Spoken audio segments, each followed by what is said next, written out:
नमो विज्ञान वीर्याय माययेदमुपेयुषे गृहीत गुण भेदाय नमस्ते व्यक्त योनये। आप जो है ना, नमो विज्ञान वीर्याय, विज्ञान और वीर्य कहते हैं बल को, तो नमो विज्ञान वीर्याय, आप विज्ञान के बल से भरे हुए हैं, है ना। और माययेदमुपेयुषे, अर्थात आपने अपनी माया के द्वारा ही ये चतुर्मुख जो है ना, उपेयुषे, यह 4 मुख जो हैं आपने ग्रहण किए हुए हैं। और गृहीत गुण भेदाय नमस्ते व्यक्त योनये, और एक बड़ी बात जो भी है, आपने स्वयं अपनी माया से ही रजोगुण धारण किया। इससे एक बात यहाँ स्पष्ट हो जा रही है, ब्रह्मा विष्णु महेश तीनों एक ही हैं, वही अपने अपने जो है 3 रूपों में विभक्त होकर के लीला कर रहे हैं। इसलिए तो देवता प्रार्थना करें कि आपने रजोगुण स्वयं ही स्वीकार किया, गृहीत गुण भेदाय और नमस्ते व्यक्त योनये। इसलिए जो है आपकी जो उत्पत्ति का वास्तविक कारण है उसको तो कोई भी नहीं जान सकता कि आप कैसे प्रकट हुए। क्या कथाओं के रूप में तो हम जान लेते हैं, लेकिन मूल तत्व को हम कोई नहीं जान पाते हैं। इसलिए जो है नमस्ते, है ना, अव्यक्त योनये। इसलिए आपका जन्म का जो कारण है वो भी अद्भुत है, इसलिए हम सब आपको प्रणाम करते हैं। ये त्वानन्येन भावेन भावयन्त्यात्म भावनम आत्मनि प्रोत भुवनम परम सद सदात्मकम। अब सब वो प्रार्थना करते हैं कि जितने भी संपूर्ण 14 भुवन हैं, ये सब के सब जो है ना आप में ही स्थित हैं। कार्य कारण रूप सारा जगत जो है वो भी आप ही का स्वरूप है ना। भावयन्त्यात्म भावनम, सब कुछ आप ही की आत्मा है, आप ही के भीतर समाया हुआ है। लेकिन आत्मनि प्रोत भुवनम, देखो कमाल की बात है, सब आप ही में समाया हुआ है, लेकिन आप फिर भी इन सबसे परे हो। और सद सदात्मकम, जो सत असत जो कुछ दिख रहा है सब आप ही में समाया, आपका ही शरीर है, और आप इससे वैसे परे भी हैं। और वो कहते हैं तेषां सुपक्व योगानां जितश्वासेन्द्रियात्मनां लब्ध युष्मत् प्रसादानां न कुतश्चित् पराभवः। देखिए जो समस्त जीवों के उत्पत्ति स्थान यानी आपका, आप ही तो समस्त जीवों के उत्पत्ति स्थान है, तो आपका जो भी जो है अनन्य भाव से ध्यान करते हैं, उन सिद्ध योगियों का किसी प्रकार से भी ह्रास नहीं हो सकता। यानी जो आपका ध्यान धरेगा वो कभी गिरेगा नहीं। तेषाम सुपक्व योगानाम जित श्वास इंद्रियात्मनाम, वो सब के सब ऋषि गण जो हैं सब आप ही का ध्यान धरते हैं, और आप ही के देखने मात्र से, आपके कृपा कटाक्ष से क्या हो जाता है, कृतकृत्य हो जाते हैं। लब्ध युष्मत् प्रसादानम न कुतश्चित् पराभव, फिर उनका कभी कहीं गिरना नहीं होता है, क्योंकि वो आपके कृपा कटाक्ष से कृतकृत्य हो जा रहे हैं। फिर वो क्या कह रहे हैं, जित श्वास इंद्रियात्मनाम, प्राण इंद्रिय और मन को जीत लेने के कारण उनका योग भी जो है ना परिपक्व हो जाता है। उन सिद्ध योगियों का ये सब आपकी कृपा से होता है। यस्य वाचा प्रजा सर्वा गावस्तन्त्येव यंत्रताः हरन्ति बलिमा यत्तास्तस्मै मुख्याय ते नमः।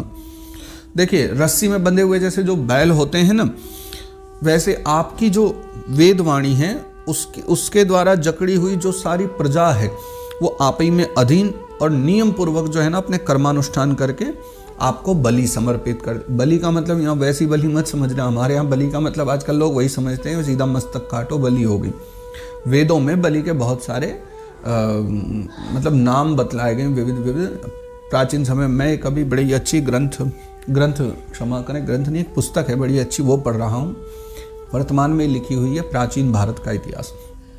तो उसमें कुछ ऋग्वेदोक्त सूत्रों के बारे में चर्चा करी गई है, जिसमें बहुत ही अच्छी बातें जो हैं बलि के विषय में लिखी थी, तो मुझे पढ़ के भी बड़ा अच्छा लगा।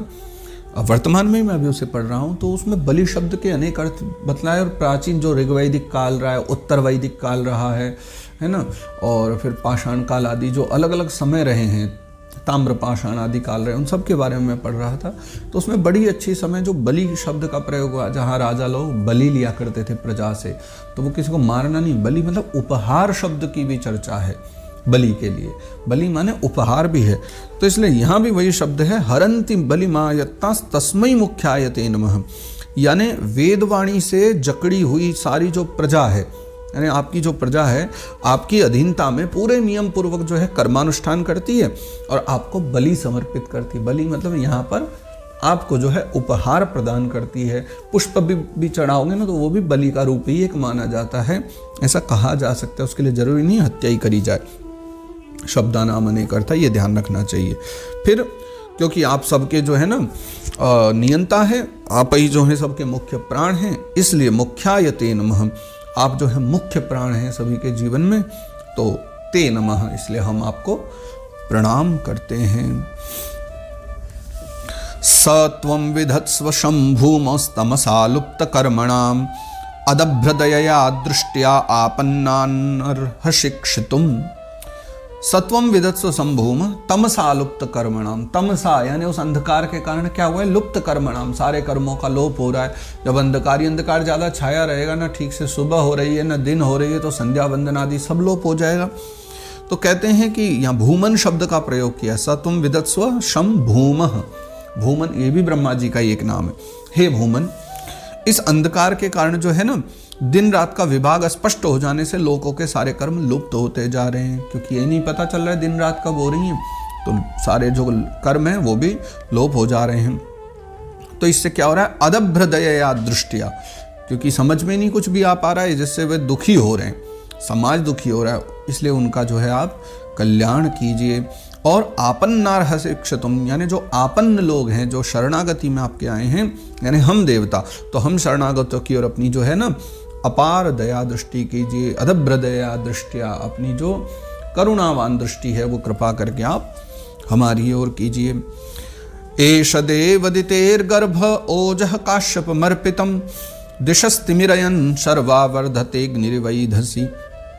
हे देव, देखिए आग, जैसे आग जिस प्रकार ईंधन में पड़कर बढ़ती रहती है ना, मतलब आग को क्या चाहिए, एक सहारा चाहिए, ईंधन मिल जाए उसके बाद तो आग बढ़ती चली जाएगी।